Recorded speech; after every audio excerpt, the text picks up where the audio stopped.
Shalom, salam sejahtera buat saudara-saudaraku yang terkasih.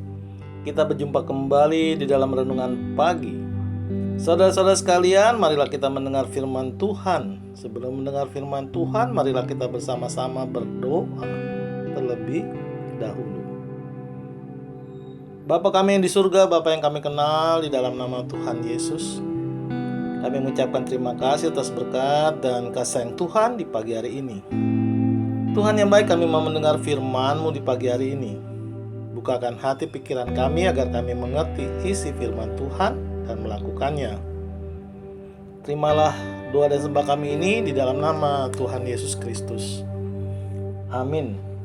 Saudara-saudara yang terkasih, renungan pagi hari ini diambil dari kitab Yesaya pasal 56 ayat 1 dengan tema keselamatan bagi semua orang.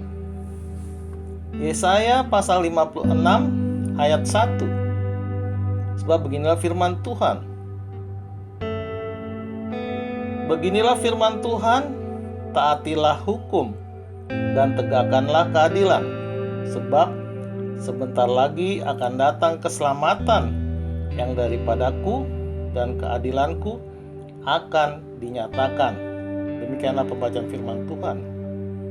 Saudara yang terkasih di dalam nama Tuhan Yesus Kristus, nats pagi hari ini tentang Tuhan sendiri yang berbicara melalui nabinya.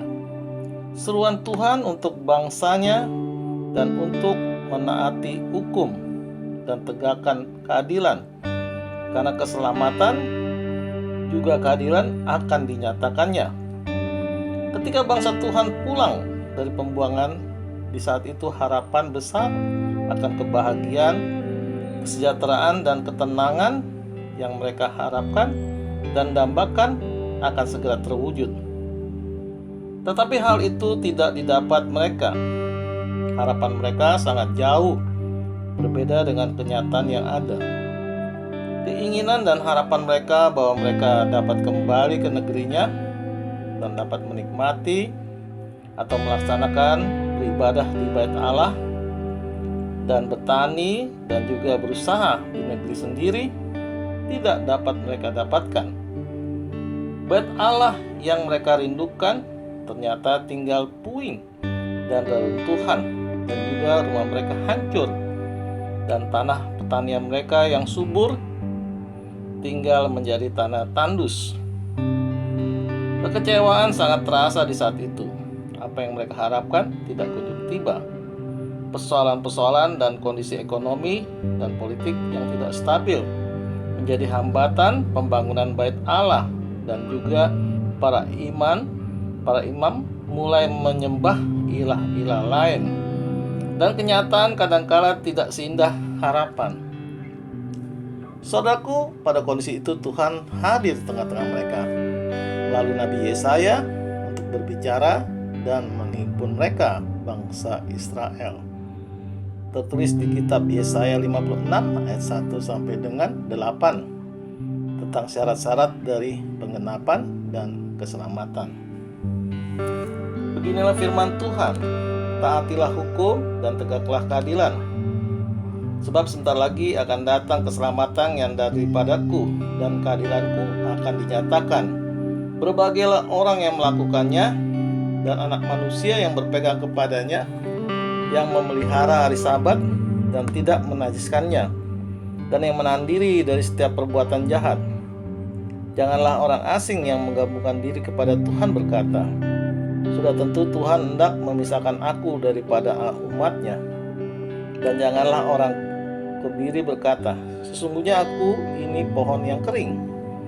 Sebab beginilah firman Tuhan, kepada orang-orang kebiri yang memelihara hari-hari Sabatku dan yang memilih apa yang ku kehendaki dan yang berpegang kepada perjanjianku, kepada mereka akan kuberikan dalam rumahku dan lingkungan tembok-tembok kediamanku suatu tanda peringatan, dan nama itu lebih baik daripada anak-anak laki-laki dan perempuan, suatu nama abadi yang tidak akan lenyap. Akan kuberikan kepada mereka, dan orang-orang asing yang menggabungkan diri kepada Tuhan untuk melayani Dia, untuk mengasihi nama Tuhan, dan untuk menjadi hamba-hambanya. Semuanya yang memelihara hari Sabat dan tidak menajiskannya, dan yang berpegang kepada perjanjianku, mereka akan kubawa ke gunungku yang kudus, dan akan kuberi sukaan di rumah doaku. Aku akan berkenan kepada korban-korban bakaran dan korban-korban sembelihan mereka yang dipersembahkan di atas mezbahku. Sebab rumahku akan disebut rumah doa bagi segala bangsa. Demikianlah firman Tuhan yang menghimpun orang-orang Israel yang terbuang. Aku akan menghimpunkan orang kepadanya lagi sebagai tambahan kepada orang-orangnya yang telah terhimpun. Demikianlah pembacaannya. Saudaraku, di pagi hari ini Tuhan telah memanggil kita semua agar hidup untuk menaati hukum-hukumnya dan senantiasa menegakkan keadilan. Maka kita akan mendapatkan keselamatan. Amin. Tuhan Yesus memberkati. Kita tutup renungan pagi hari ini dengan berdoa. Terima kasih Tuhan atas firman-Mu di pagi hari ini. Ajari kami ya Tuhan, agar kami selalu setia dan selalu percaya kepadamu di dalam menjalani kehidupan dan aktivitas kami sepanjang hari ini. Dengarlah doa dan sembah kami ini di dalam nama Tuhan Yesus Kristus. Amin. Saudara-saudara yang terkasih, marilah kita selalu mengucapkan syukur di dalam hidup ini, dan kita percaya renungan pagi hari ini menjadi sumber berkat dan sumber kasih untuk kita. Shalom.